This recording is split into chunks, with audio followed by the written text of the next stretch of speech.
Hello, everybody. Welcome to Hi. Sovereign Lovestream.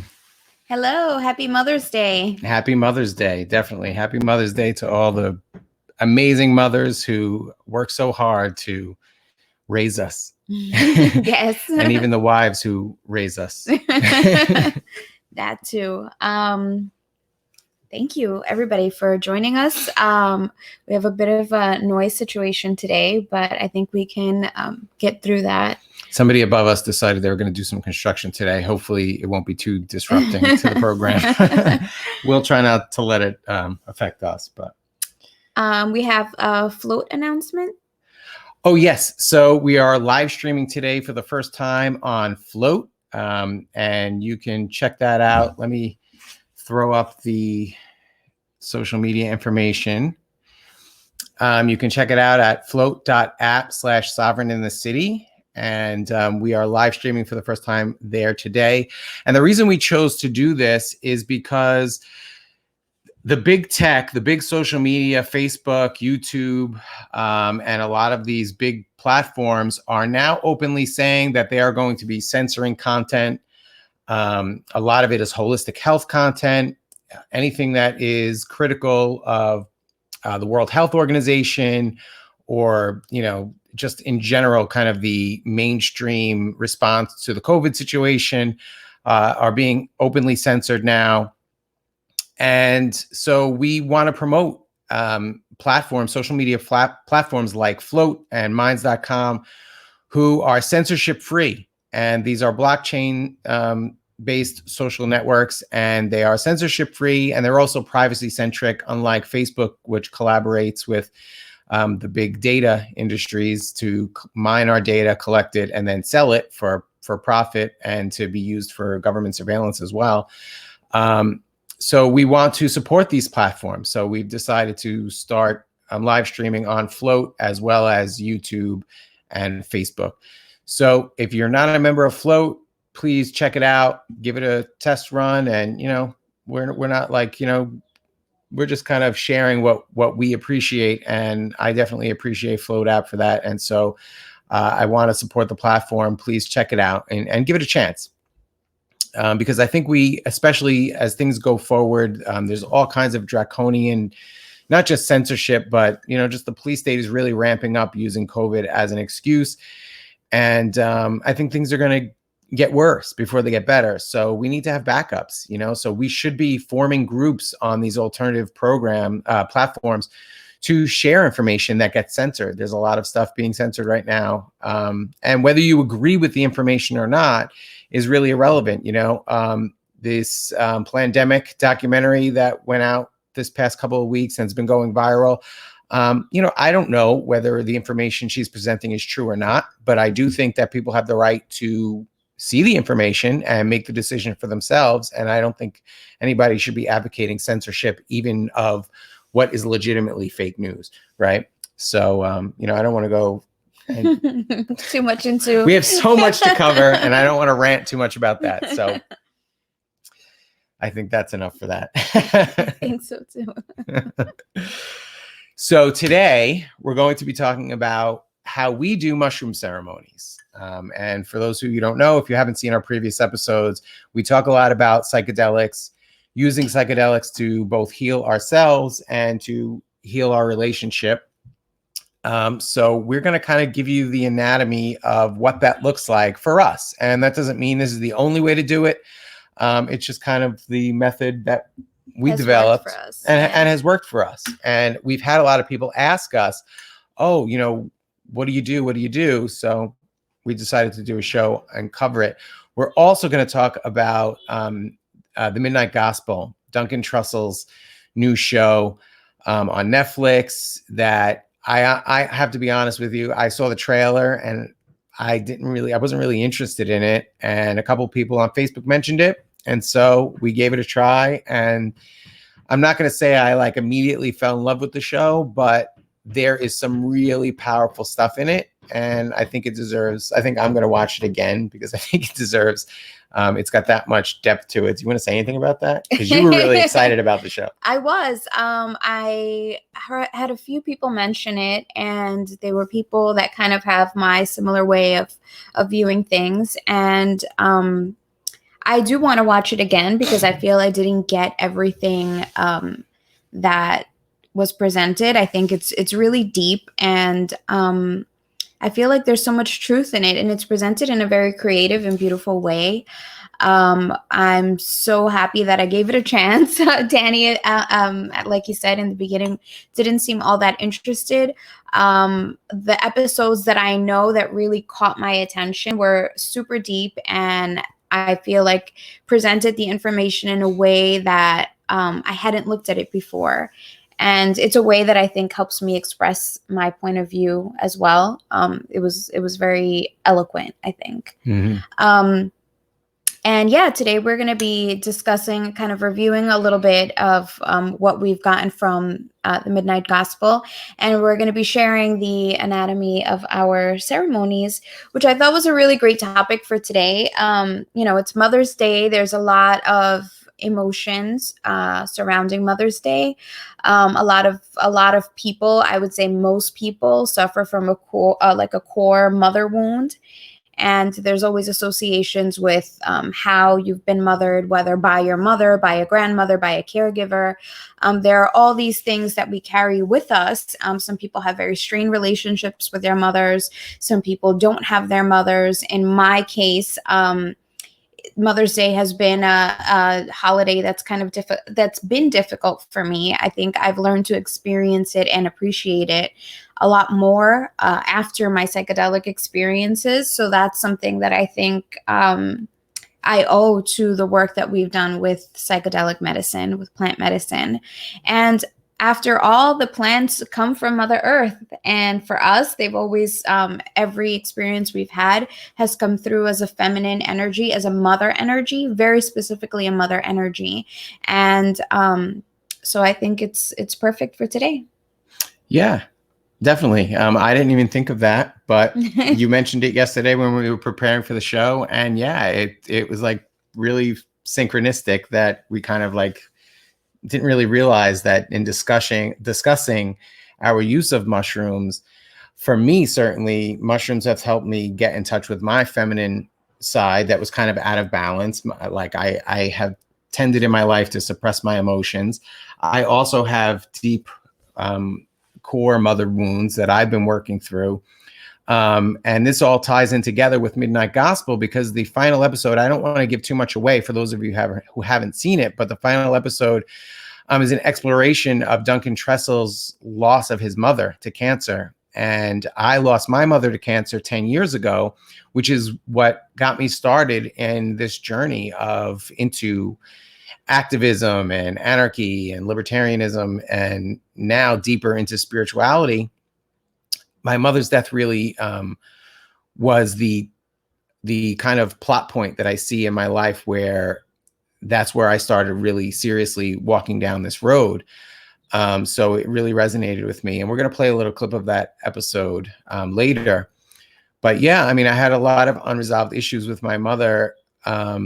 We didn't have the greatest relationship before she passed. And I was lucky enough and now I see it as lucky enough or blessed enough, but I didn't always. I was able to be with her in her last moment. I held her in my arms while she transitioned. And now it's a real blessing. But for many years, I couldn't face it. I kind of had a breakdown, and that breakdown led to me doing research and going down the rabbit hole. And which I'm also grateful for, that her sacrifice, her passing wasn't totally in vain, that, it led to this. It led to where I am now. And so I'm grateful for that. And I'm grateful to my mom for everything that she taught me while she was still here, and the things that she continues to teach me, because I'm still getting lessons like her voice in my head sometimes. And now, because because mushrooms helped me deal with her loss, deal with accepting her transition,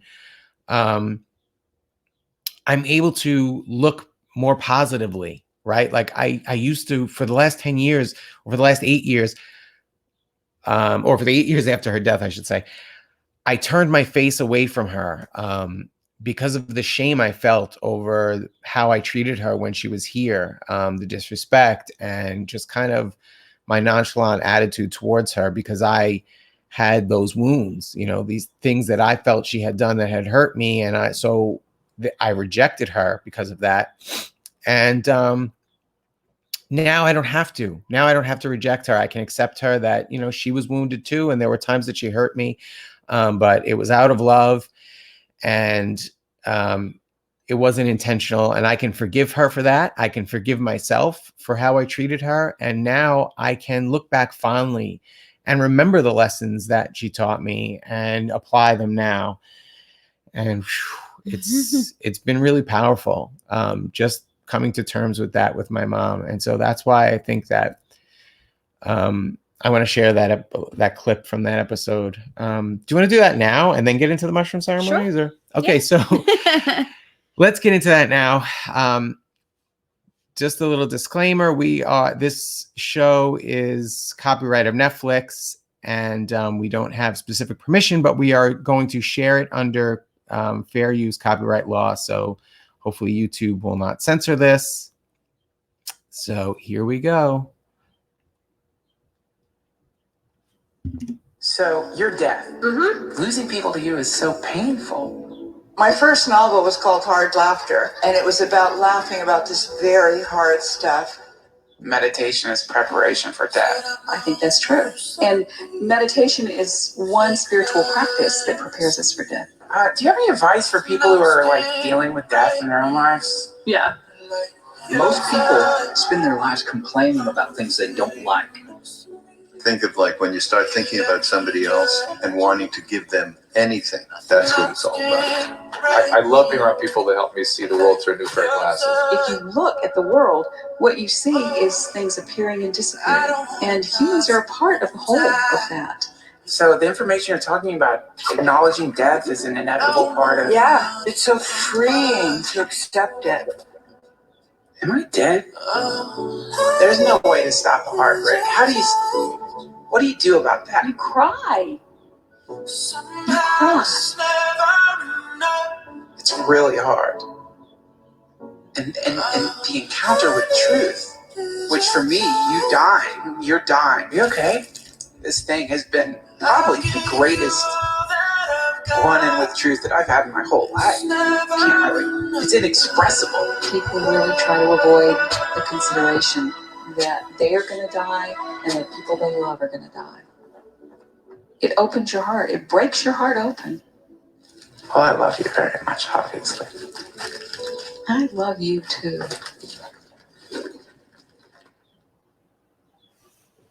So,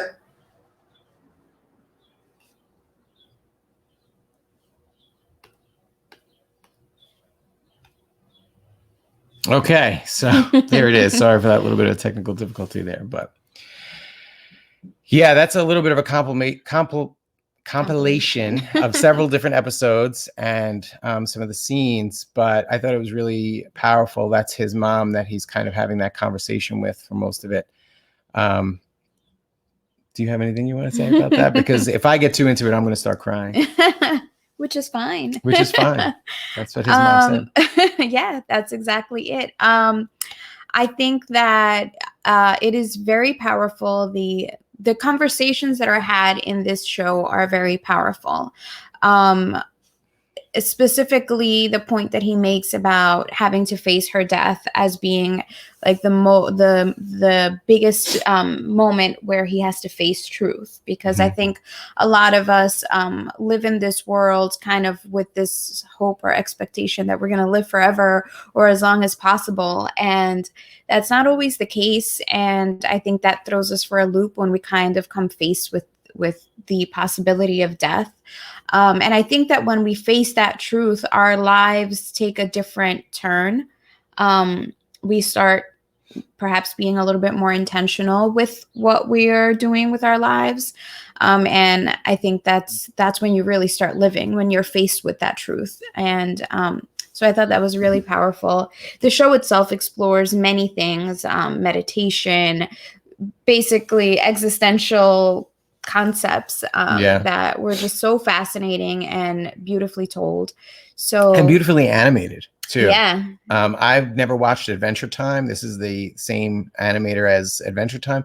I've never watched that, but a lot of the animations, especially in that last episode, were so just beautiful and really helped Duncan tell this story. And in that final episode, that's actually a podcast that he recorded with his mom. He interviewed his mom before she passed away. And that's the basis of that episode. It's so powerful. So after you're done watching our podcast, go watch it on Netflix, because it's definitely really powerful. And you know what? It might even change your life. But that moment where he says that it was like the hardest truth he ever had to face. It was like he came face to face with truth. And that's what I experienced through the death of my mom.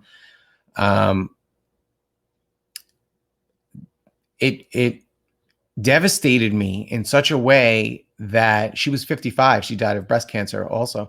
And it devastated me in such a way that I let go of all my like preconceived notions about the world, where, you know, no longer did I care about like Republicans and Democrats and all that, like these political beliefs or religious beliefs or any of the beliefs that I had amassed over time. I no longer had an attachment to them because my mother was gone.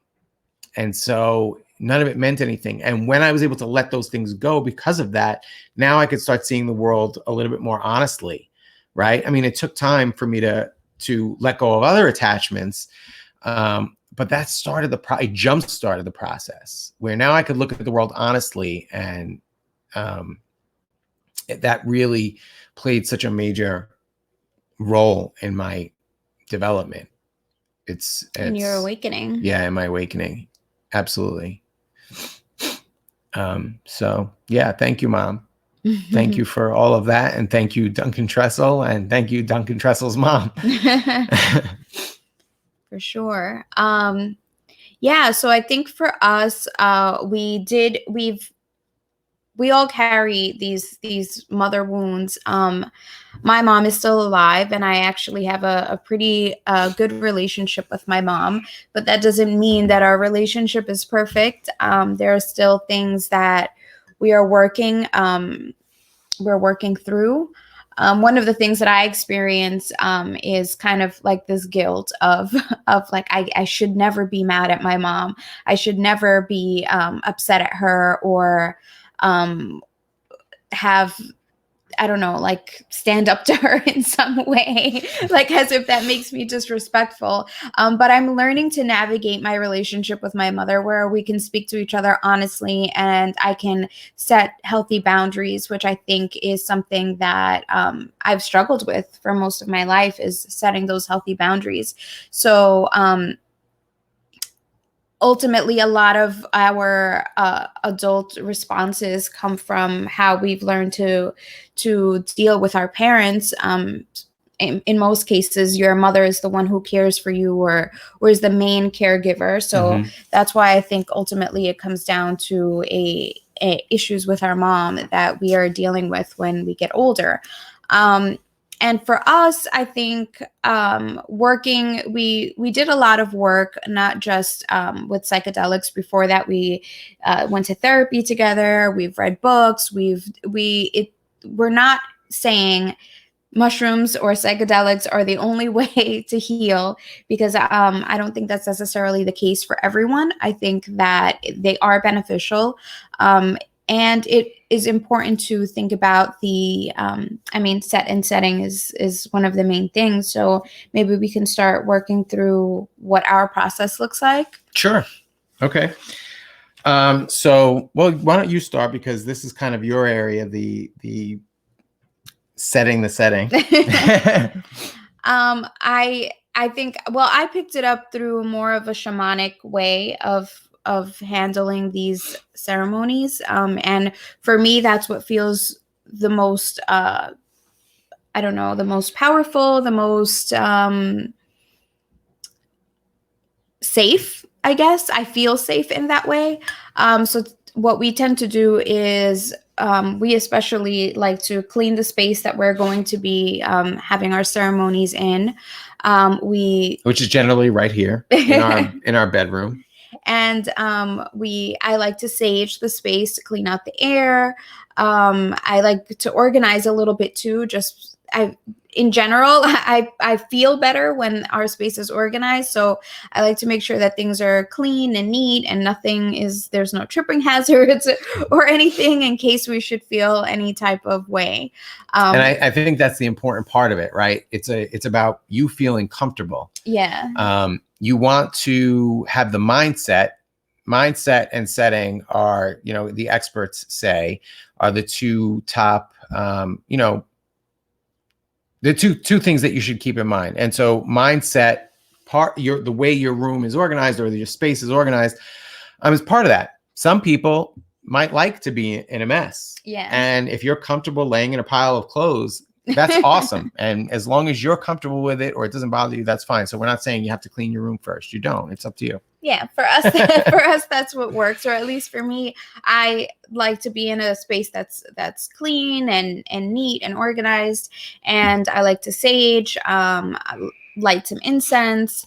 I bless the space that we're in. I have recently come across a prayer calling in all of the energies of nature, of Mother Earth, of our ancestors. I do like to ask our ancestors, my grandmother specifically, which is interesting because I never met my grandmother. My grandmother passed away when I was only 3 months old, but I have a really strong connection to her. And so anytime that I am in any type of ceremony, I tend to ask my grandmother to come in and take care of me, to be there with me through whatever ceremony I'm about to go into.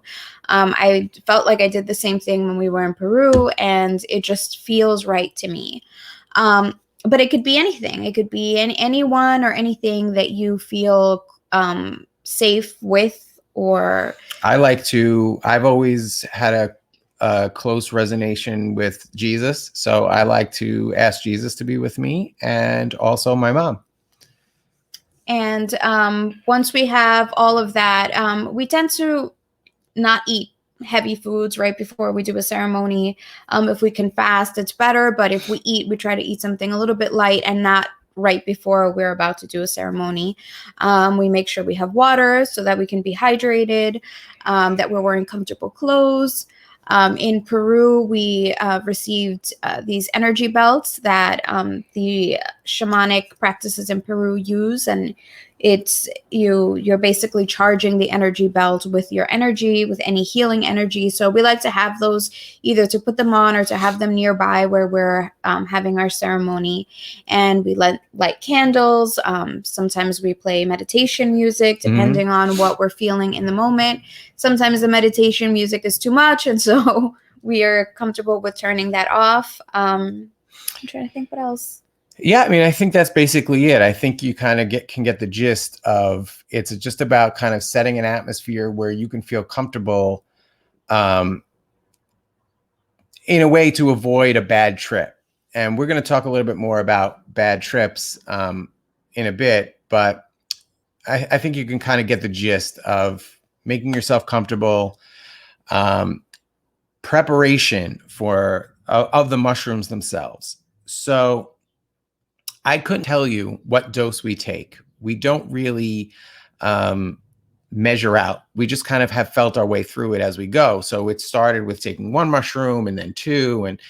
And we had a ceremony the other night and we took, I think, about 2 or 3 each. And because mushrooms are harder than digestion, which is one of the reasons why we don't eat anything too heavy before, you can tend to feel like a little bit of yuckiness in your stomach. So the way we prepared it was we boil water. Don't put the mushrooms into the water. Boil the water first, then let it sit for 5 minutes so it kind of cools down a little bit. You want it to be hot, but not boiling. And then soak the mushrooms for about 20 minutes. And what I do is I chop them up or grind them up so that you really the water really can soak the mushrooms up. You want to draw the psilocybin out. But also what I do is I add lemon juice. So psilocybin itself is not psychedelic. It's once you process it, it turns into psilocybe. I think that's how you pronounce it. Lemon juice converts it for you. So if you put lemon juice into the tea, it's going to activate faster. You're going to not, wait until you digest it and convert it. It's going to take effect quicker. So, and I also add honey for taste. So, and ginger. Ground up a little bit of fresh ginger, put it in there to help with the stomach yuckiness. Just like a quarter of a teaspoon of ginger. Ginger can be a little like rough on your throat.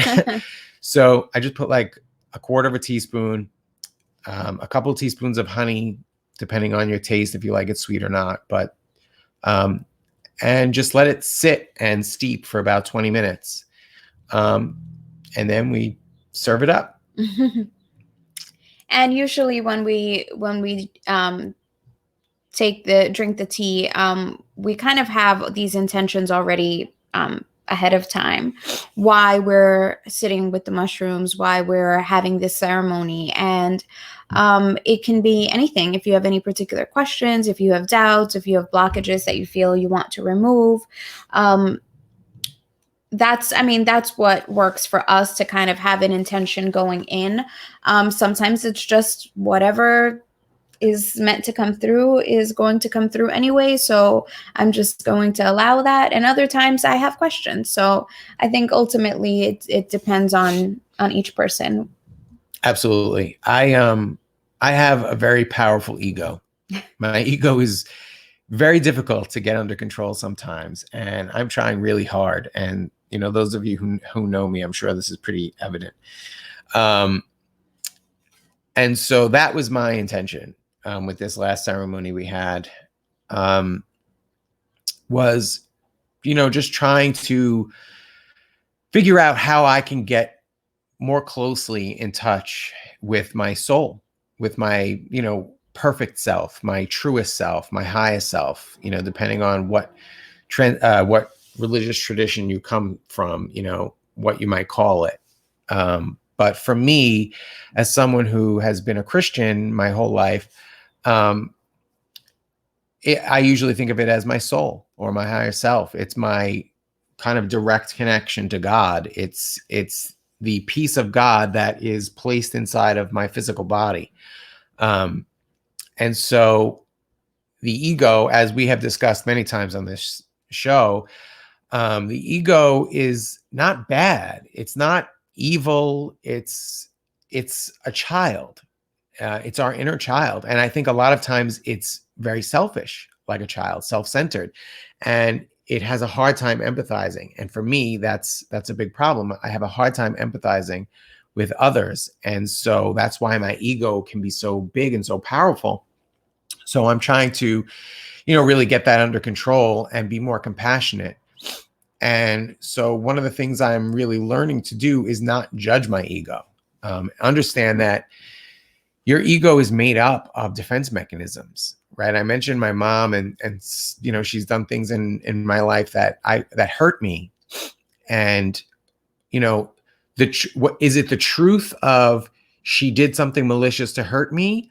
Or is it my perspective that, oh, she must have done that on purpose to hurt me? Maybe she did it completely innocently out of love, and I just misinterpreted it and so felt hurt. And so then my ego throws up a defense mechanism. And now anytime anyone does an action that's similar to that, it reminds me subconsciously of my mother. It activates that defense mechanism and it blocks me from receiving that love, right? If my mother was doing that with the intent of love, if whatever it was, she corrected me on something because she loves me and she wants me to, have a good life or whatever. And I interpret it as an attack. So I put up a shield. That love that she was trying to express is now blocked, and that carries through for the rest of your life. And that's what I've been struggling with. That's part of the mother wound that we're talking about. So for me, my intention is to try and turn down the volume on my ego for a little while I'm on the psychedelics. And I have to tell you that I wouldn't say this was a bad trip, because I see the value in it, right? After the fact, I can look at it and say, yeah, I see the value, but I struggled during this trip. It was hard. It's hard to recognize when it's the ego or when it's your true self. And I think one of the things that I learned during this trip was that if it's compassion, then it's not your ego, it's your higher self. If you tend to see the glass half empty, if it's a kind of more of a negative perspective, it's probably your ego. And that's like maybe one of the ways you can help identify when your ego is like knee-jerk reacting to something, rather than your higher self kind of guiding you through and helping you react in love. Do you want to comment on that? This was a mouthful. Yeah. One of the things I heard recently, actually in the Midnight Gospel, was I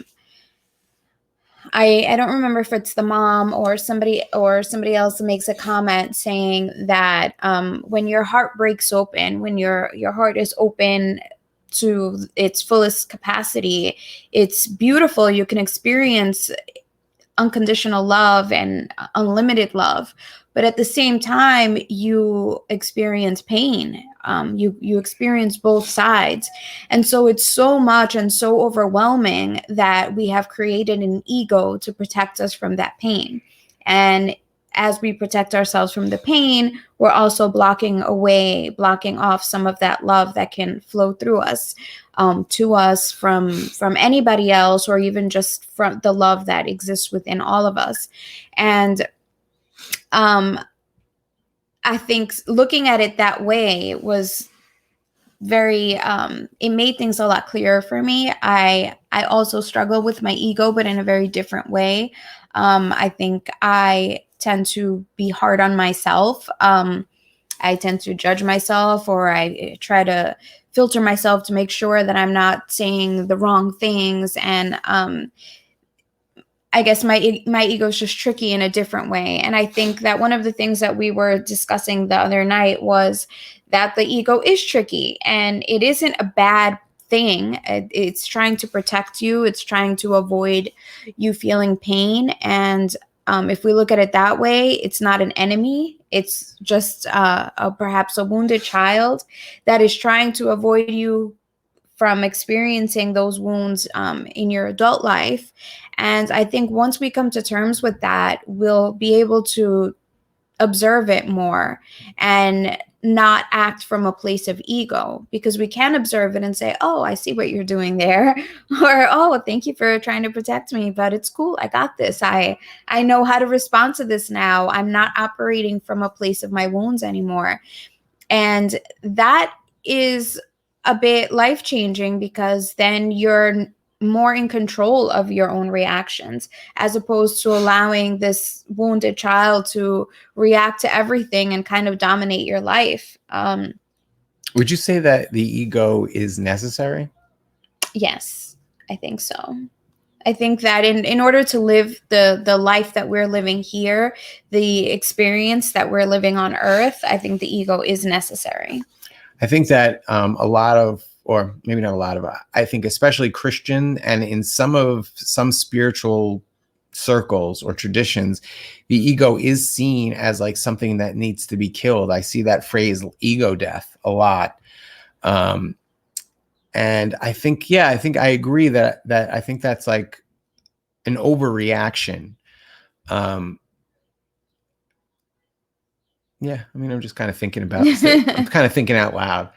Yeah, I think that's an overreaction to say, oh, we need to kill our egos, because I don't think it's possible to kill your ego. I think, is it completely possible to totally take your subconscious mind and bring it into your conscious awareness? It's probably not possible in this realm.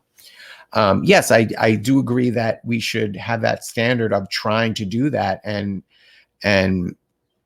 endeavoring to do that, right? To bring as much of the subconscious into our conscious awareness as possible, so that, like you just said, we're not just knee-jerk reacting to everything. Somebody makes a comment on my social media, maybe that seems critical of something I've posted, and instead of having the knee-jerk reaction, well, screw you, get off my wall then, if you don't like it, I can, maybe I'll feel that at first. I'll feel that resistance, like, what's this? Why is this jerk criticizing me?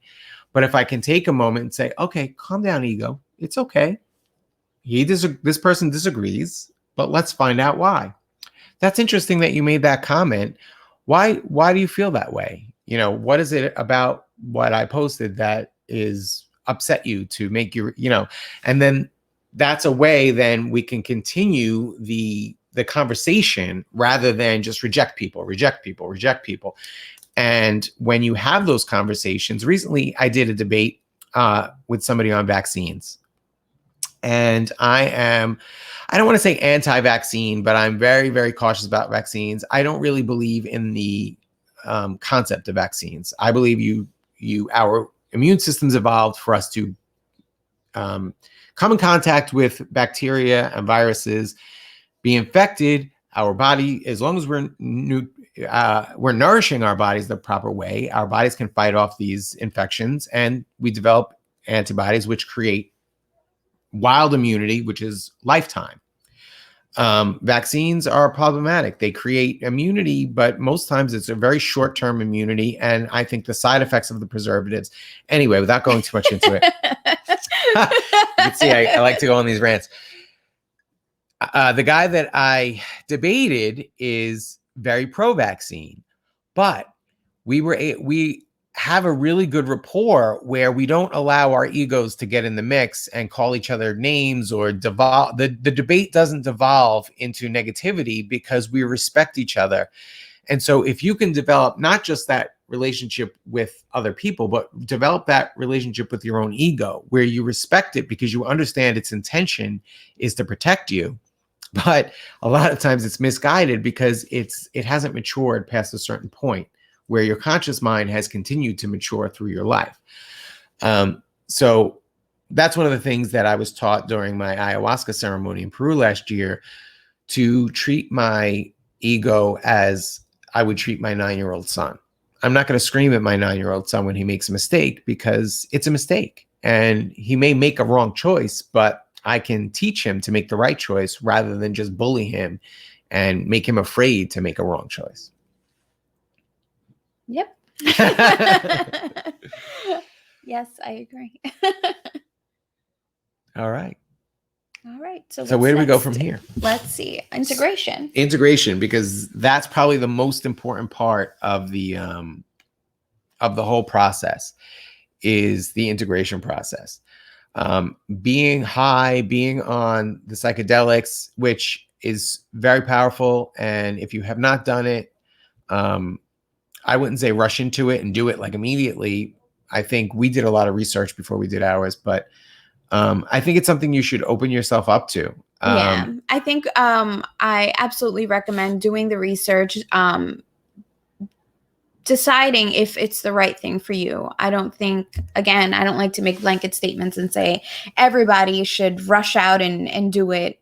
I think it's a matter of reading about it. I don't know, whatever your way of digesting information best works for you, but get as much information as possible and then decide if it's something that you want to do. There are definitely places now that are opening up studies for using psychedelics for treatment for PTSD, for depression. So, I mean, those are options. If you're looking for like a really safe route, if you're afraid to do this on your own, then I would recommend perhaps something along those lines. If you're willing to just try it, then yeah, do your research, see what's the safest way for you to do it responsibly.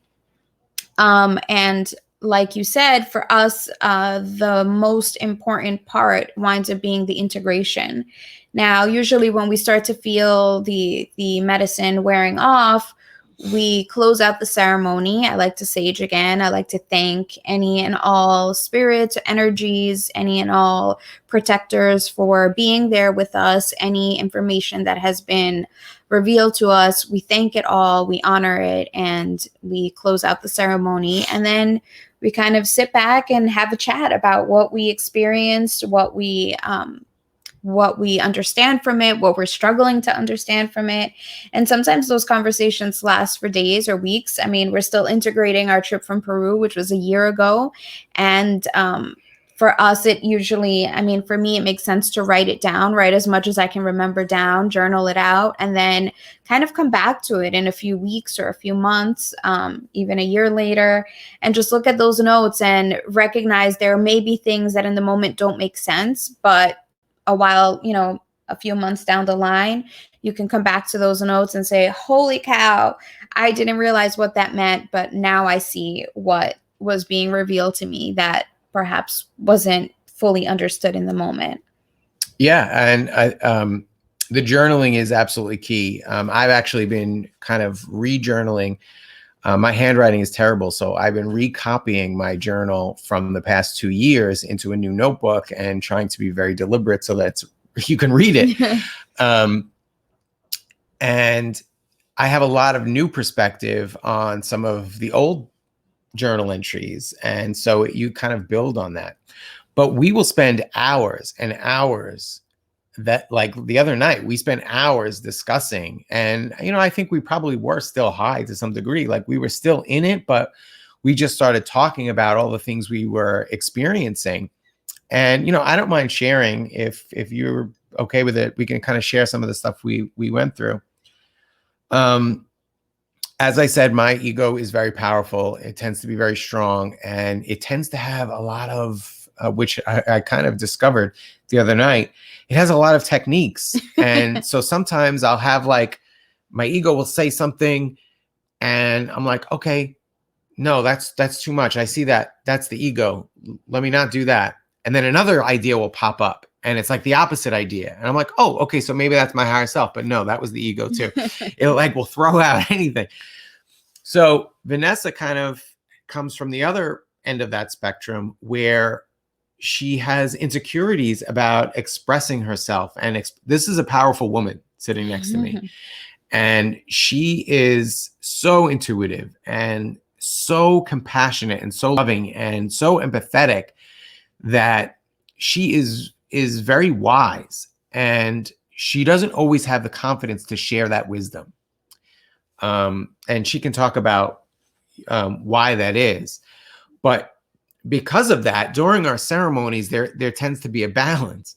But what happened the other night was my ego, she was expressing, it was her turn to talk. She was kind of expressing this what why don't you just say it so I don't have to speak for you? Yes, I do have a problem using my voice, and that's something that I'm working on. But specifically in that moment, I was having a moment of kind of stepping into the things that I'm recognizing about myself, recognizing that I do have this innate wisdom. And it sounds, I feel weird even right now saying that. That seems like, oh, I'm being really egotistical right now. Like, look at me saying I'm wise. But which is why I said it for her to kind of pave that. So I had this moment of saying like, wow, I do recognize these things. My best friend, I sent her a message for her birthday, and she told me what she felt from that message. And it seemed so powerful. And it almost like made me step back and say, holy cow, I didn't realize that I am sending out this energy when I speak to her or when I say these things to her. There's all of this behind all of that, you know, all of what I'm saying or sharing. And so I was kind of able to see myself, and I was discussing seeing myself in this new light and recognizing the power within me, recognizing the love within me. And as I'm saying these things, Danny's next to me, and all of a sudden my ego starts going nuts. All of a sudden having this really strange reaction. I like was feeling so uncomfortable in my body that I had to like get up, and I'm in my mind, I'm saying, don't interrupt her. She's finally expressing her power. She's like in it. Don't interrupt her. But I had to like get up, and like I got into like this weird like fetal position on my knees, and I couldn't just let her like, I had to interrupt her. It was like my ego just was like, don't worry about me. I'm okay. Even though I'm in this weird position, just ignore me and continue to say what you're saying. Like it was totally unnecessary. Why didn't I need to say that? I could have just kept quiet and she would have continued. But it was like this weird little thing. Like And I realized that the discomfort I was feeling was a reaction to her power, right? Like, I'm not ashamed to say that I have insecurity about her power because, and I think a lot of men do have insecurity about the power of women in general, and maybe even their own spouse. And it subconsciously manifests in these ways where I interrupt her, I talk over her, I don't listen. She'll be talking to me and I'm kind of like pretend like I'm listening, or I'll kind of mutter responses, but I'm not really actively listening or engaged. So I think that, like, I kind of lost my train of thought there. Oh, I'm intimidated by her power, right? So, and these are the ways it manifests. And so it was a really dramatic and over the top example, but it really helped me see, like, oh, that's what's happening. And ultimately it comes from an insecurity, right? She's so wise and so compassionate, and I judge myself still. And I judge my ego's reactions, and I'm like, I'm a jerk. And one day she's going to realize that I'm a jerk, and she's going to leave me behind. She's going to become so spiritual that she's like, you're not spiritual enough for me, so I'm out. It's really a fear of rejection. Mm-hmm. And so there are moments when my ego is so afraid of your power that I want to shut down your power subconsciously. I don't consciously want to, because consciously I want to support her and I want her to feel confident. I don't want her to like be afraid to express herself, especially to me of all people. I should be the one she's most comfortable expressing herself to. So this was a really powerful, but also hard lesson to face. So, somebody might call this a bad trip because it was really uncomfortable. It was really difficult. It took me out. It took me days, honestly. I'm still kind of struggling. I can, in my mind, kind of be like, yeah, I see the value of that experience and all these things that I'm sharing right now that I learned. And that's wonderful. But I don't feel the excitement about it yet. I still feel sadness, like, wow, that I could do that to you, that even subconsciously I could like try to sabotage your voice. It's really disturbing to me, like on a conscious level, and so I'm still struggling, and I probably will struggle with this, integrating this for a while, but I have to be patient with myself. This is the things that, Vanessa tells me. So after I'm like upset about this and depressed and feel even worse that now she's comforting me. I tried to interrupt her. I tried to shut her voice down, and she's going to comfort me and be like, look, just be patient with yourself. You've made so much progress. She's very encouraging that way. She's an amazing partner that way. So Thank you for that, baby. You're I really welcome. appreciate that. And I think that it takes a lot of courage to face that. I think most people have a difficult time facing their own defense mechanisms, facing the fact, having this realization of like, oh no, I'm rejecting you because I'm afraid you're going to reject me. That's a huge realization. And it takes a lot to face that, and, even more work to overcome that. So I don't take that lightly. I don't see that as no progress at all. I think that it's huge. I think our society has kind of taught us all to be a bit narcissistic. And it's understandable. I think that we all experience a form of jealousy. The ego is very tricky. The ego knows exactly what to do to hide in there. I mean, in that moment, your ego is telling you, no, tell her she doesn't need to worry about you, that you got this. And that feels like very like chivalrous, right? Yeah. Like, oh, I don't need you to help me right now. But the ego makes you believe that you're doing something very noble. And it's so funny to me that just this past week, this past couple of weeks, Xander and I have been reading Peter Pan as part of his homeschooling. And I really feel like Peter Pan is the ego. Peter Pan is this like, I don't know, this hero of heroes, but he's only a hero because he creates the problems that he's the hero of.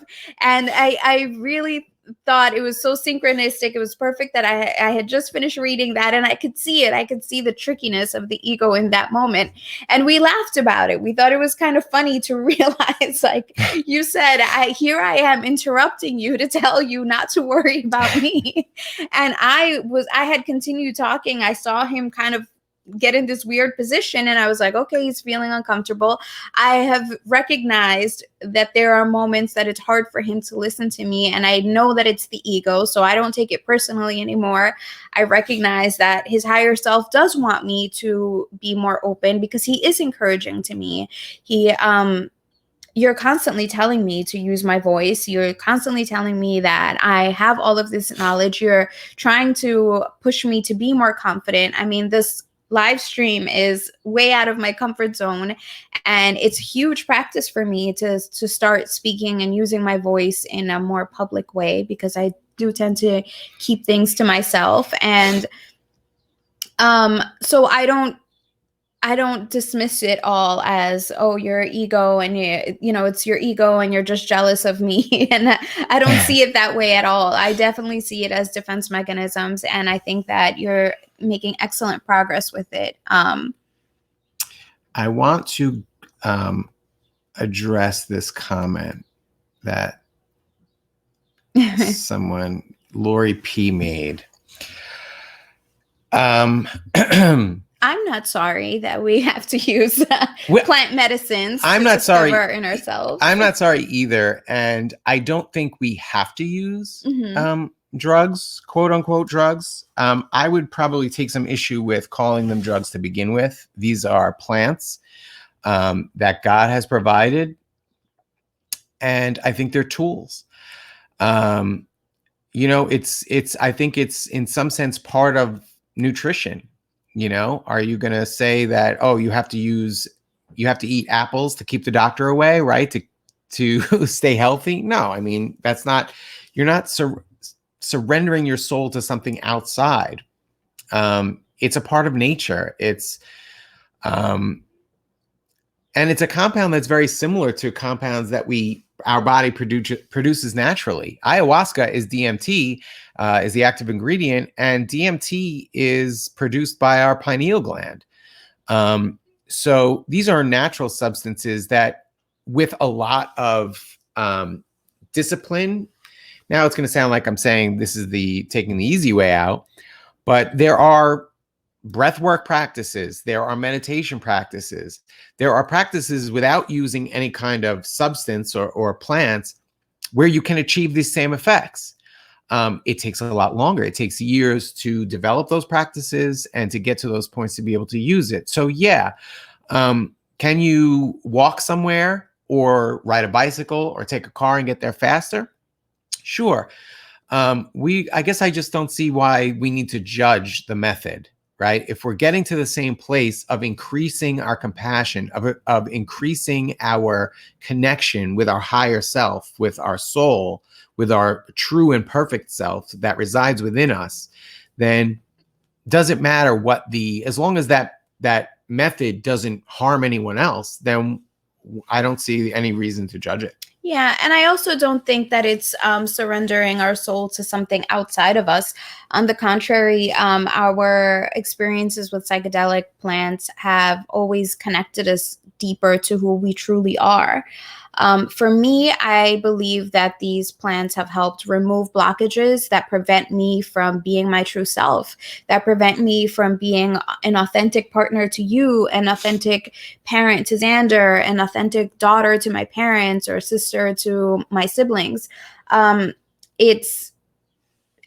think we are conditioned in so many ways that for me, it's been extremely helpful to pull me back out and connect me closer to source, to God, to the universe, to whatever you want to call it, to just the essence of life, and to all people that I've come across, even someone who we've been sharing our story for quite some time now, and we've had reactions similar to that.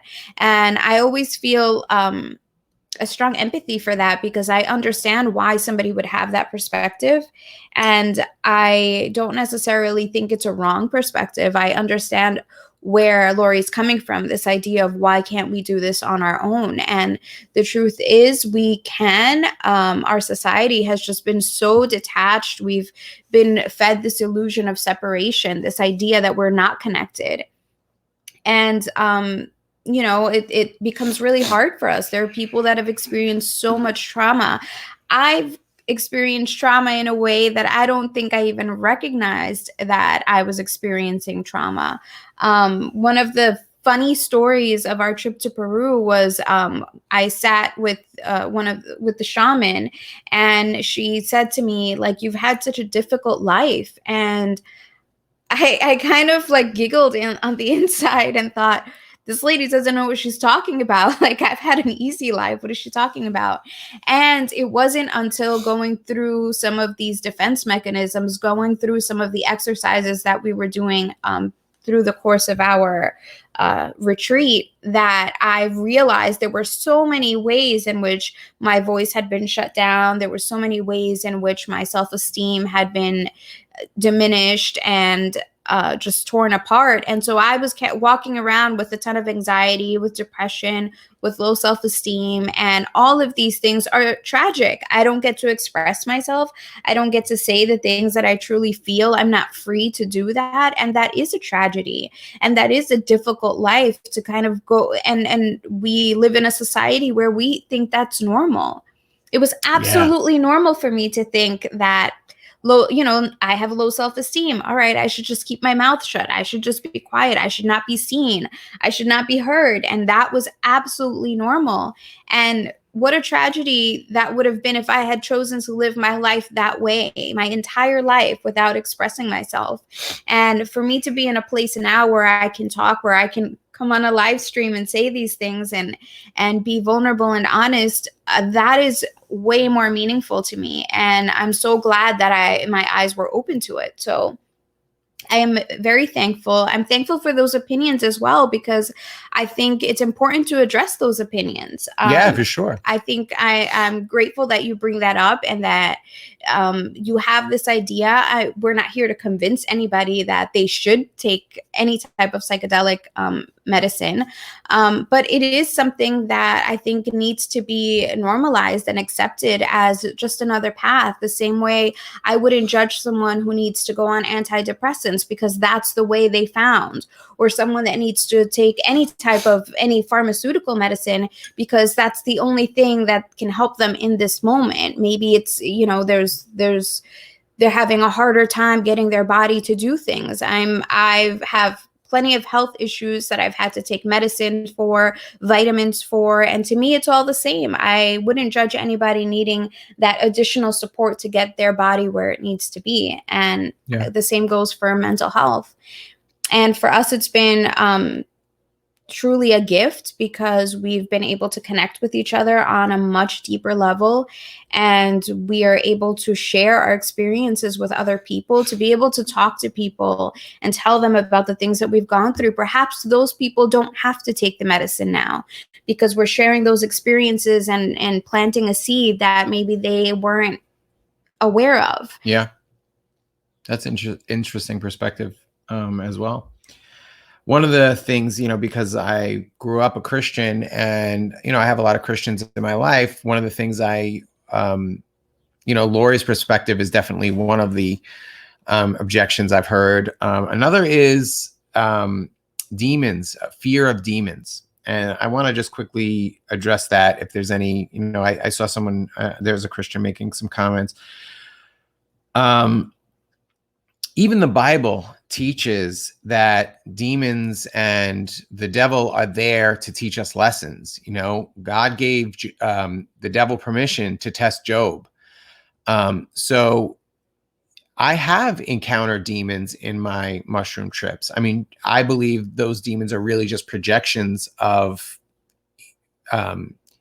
basically ego, either defense mechanisms or fears that have kind of metastasized. But also maybe thought beings, right? Like Racism is a huge thought being. Misogyny, men feeling like women are less than them, and which really comes from a place of insecurity, right? It's really an egoic thing that has manifested as this kind of patriarchal society that has existed for the last few thousand years. And we have a lot of evidence that it wasn't like that prior. So yeah, those are in a sense demons. And they're demons that have to be dealt with. We have to wrestle with those demons so we can, and I think wrestle with them and not defeat them as much as when you love them, when you apply love to those demons, negative energies, they have to flee. The Bible says that, right? That demons have to flee in the face of love. So when you love them, they flee, they leave you, you purge them out. When I can love my ego and forgive my ego for acting that way towards my partner, then that dissipates, that energy dissipates, and it's gone. And that's how we exorcise those demons. This can all be supported with biblical scripture. So, these are not concepts that are outside of or foreign to Christianity. They're absolutely in there. So. And we've actually both had those experiences. I mean, I had one very particular experience where I could almost see the entities, and they were like demonic entities. And I kind of had this moment where I kind of turned around and looked at them and I was like, no, I love you. And I genuinely felt it. I'm going to love these thought beings, these demons, whatever they are. And it was like they just disintegrated. They completely disappeared. And I was like, oh my God, that's so interesting. And, it comes back down to that saying, what you resist persists. We tend to resist things that we see as negative. And the more we resist them, the more we have to face them. And, going back to this idea of a bad trip, I believe Duncan said that the other day. I don't know if it was on the show or in one of the interviews we watched with him, where he said that a bad trip is just really you having to face the things that you don't want to face. Yeah. And ultimately, that's what it comes down to. Exactly what it is. Anytime I've experienced anything that feels like a bad trip or part of a trip that feels bad is just something that I'm afraid to face. And once I get through it, always with love, it dissipates, it disappears. It's not like I no longer have to deal with it, but when it comes back, it's just the remnants of that experience. And it's easier to recognize. It's easier to recognize. It's easier to deal with and integrate. It's taking me a few years, but I'm working on loving those parts of myself that I've rejected over the years because I was told they were bad things, or, they weren't things that I should have. And I think it's the same thing with the ego, which is why we have such a hard time with the ego. When we recognize it, we want to just obliterate it. Why do I have this part of me that feels jealousy? Because we don't want to deal with the negative things. So we just want to get rid of it. Yeah. So it's out of sight, out of mind. I don't want to have to hear about it or deal with it. So let's just obliterate. Let's kill the ego, and then I'll never have to deal with this again. But that's just not the reality of how it works. Yeah. I love this comment right here. Yeah, I was just going to post that as well. The only sin is not loving. And that's kind of the conclusion that we've come to over the past couple of years. And Jesus said that. Sin is simply separation, and separation is the separation from love. And so God is love. Sin is separation from God. So sin is separation from love. Exactly. When you choose love, you will not sin. Jesus said that. So yeah, these are absolutely compatible with Christianity. So yeah. Good stuff. Thank you for the comments. That was a great comment. We love hearing from you guys. We love hearing, your feedback. If you have any show ideas, things you'd like us to talk about, if anybody wants to come on the show to talk about something, get in touch with us. Leave a comment on YouTube. We go through the comments, or on Facebook or any of the social media platforms. Send us an email at sovereigninthecity@gmail.com. Tweet us, Instagram us, whatever you want to do. Sorry, we're in New York. Even with the reduced traffic of the quarantine, we still have to deal with the beeping of the traffic. So the social media is down here. Follow us, like us, all that good stuff, and you'll never miss a show. And, once again, we just like to say that we don't profess to be any kind of experts. We're just sharing our experiences of how we are healing ourselves and helping to heal our relationship. And we hope that people find value in that. And if you take even just one idea, then I think this podcast is a success. So yeah, and if you have any ideas to share, I think for me, the whole point of this podcast or live stream or love stream is to sort of create a community where we feel comfortable sharing these things. It's difficult to be vulnerable nowadays with social media. Everybody posts the beautiful parts of life, the great things, the happy moments, and it's very rare to see vulnerability. And I think being in a relationship is hard work. Being a human being is hard work. Yeah. So to kind of be in this together, to kind of create this community where we share our experiences, where we're vulnerable about our experiences, perhaps we'll create an opportunity for others to be vulnerable as well, to share their experiences, their tips, and for us to just kind of help each other. Absolutely. We're so happy that you all joined us. Thank you so much. Have a great Mother's Day to all the mothers and future mothers out there. We appreciate you. You guys are definitely heroes in my mind. Yeah, I think that the women of the world do an amazing job, as do the men. But today we're celebrating the women and the work that women do every day in not just mothering their children, mothering partners, mothering our parents at times. It's a lot of work, and I'm mothering my dad. Yeah.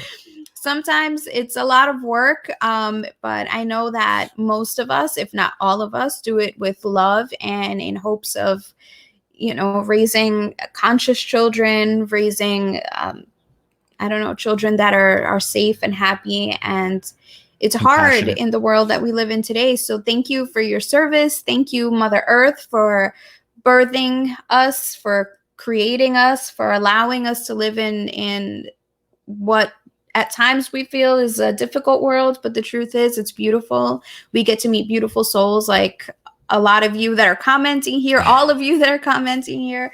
So thank you so much. And we'll see you guys next week. See you next week.